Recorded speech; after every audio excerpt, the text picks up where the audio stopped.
ಸುರತ್ಕಲ್ನ ಗೋವಿಂದದಾಸ್ ಕಾಲೇಜಿನಲ್ಲಿ ತಂಬಾಕು ನಿಯಂತ್ರಣದ ಬಗ್ಗೆ ಒಂದು ದಿನದ ಕಾರ್ಯಾಗಾರ ನಡೆಯಿತು.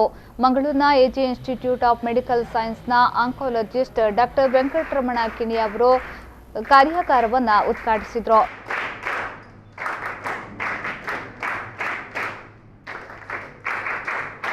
ಬಳಿಕ ತಂಬಾಕಿನಿಂದ ಆಗುವ ದುಷ್ಪರಿಣಾಮದ ಬಗ್ಗೆ ತಿಳಿ ಹೇಳಿದರು. ಆ ಕೂಡಲೇ ಎರಡನೇ ಕಾರ್ಯಕ್ರಮವಾಗಿ ಈಗ ತಂಬಾಕು ನಿಷೇಧ ಕುರಿತ ಒಂದು ಜಾಗೃತಿ ಕಾರ್ಯಕ್ರಮವನ್ನು ನಾವಿಲ್ಲಿ ಆಯೋಜಿಸಿದ್ದೇವೆ.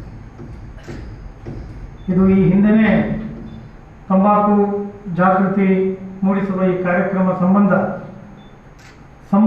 ಹೆಲ್ತ್ ಫೌಂಡೇಶನ್ ಜೊತೆ ಗಾಯತ್ರಿ ಮೇಡಮ್ಮೇ ಅದರ ಜೊತೆ ಒಂದು ಕೊಲಾಬ್ರೇಷನ್ಗೆ ಸಹಿ ಮಾಡಿದ್ವಿ.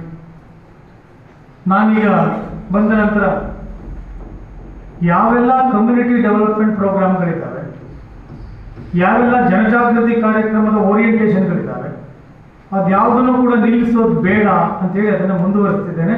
ಆ ಮುಂದುವರಿದ ಭಾಗವೇ ಇವತ್ತಿನ.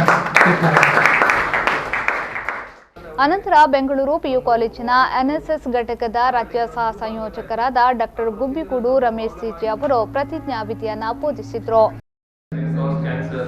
ಗೊತ್ತಿದೆ ಮತ್ತೆ ಯಾಕಿಷ್ಟು ಜನ ಇಲ್ಲಿ ಬಂದಿದ್ದೇವೆ ಅಂತ ಯೋಚನೆ ಮಾಡ್ಬೋದು. ಸುಮಾರು ಜನ ಗೊತ್ತಿದ್ದೇನೆ ಪುನಃ ಹೇಳ್ತಾರೆ, ಮಂಡೆ ವೇಸ್ಟ್ ಮಾಡ್ತಾರೆ ಇರ್ಬೋದು. ನಾನೀಗ ಇಲ್ಲಿ ಸ್ಪೀಚ್ ಏನು ಬರ್ದಿಲ್ಲ.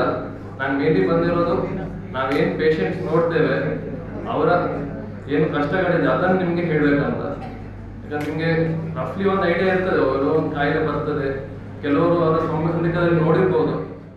ಈ ಸಂದರ್ಭ ಮಂಗಳೂರು ಪಿಯು ಬೋರ್ಡ್ನ ಉಪನಿರ್ದೇಶಕರಾದ ವಿಷ್ಣುಮೂರ್ತಿ ಅವರು ಕಾರ್ಯಕ್ರಮದ ಅಧ್ಯಕ್ಷತೆಯನ್ನು ವಹಿಸಿದ್ರು. ಕಾರ್ಯಕ್ರಮದಲ್ಲಿ ಸುರತ್ಕಲ್ ಎಚ್ವಿ ಸಂಘದ ಕಾರ್ಯದರ್ಶಿ ಎಂ ವೆಂಕಟರಾವ್, ಗಾಯತ್ರಿ ರೆಡ್ಡಿ, ಸುರತ್ಕಲ್ ಗೋವಿಂದದಾಸ್ ಕಾಲೇಜಿನ ಪ್ರಿನ್ಸಿಪಾಲ್ ಲಕ್ಷ್ಮೀ ಪಿ ಉಪಸ್ಥಿತರಿದ್ದರು.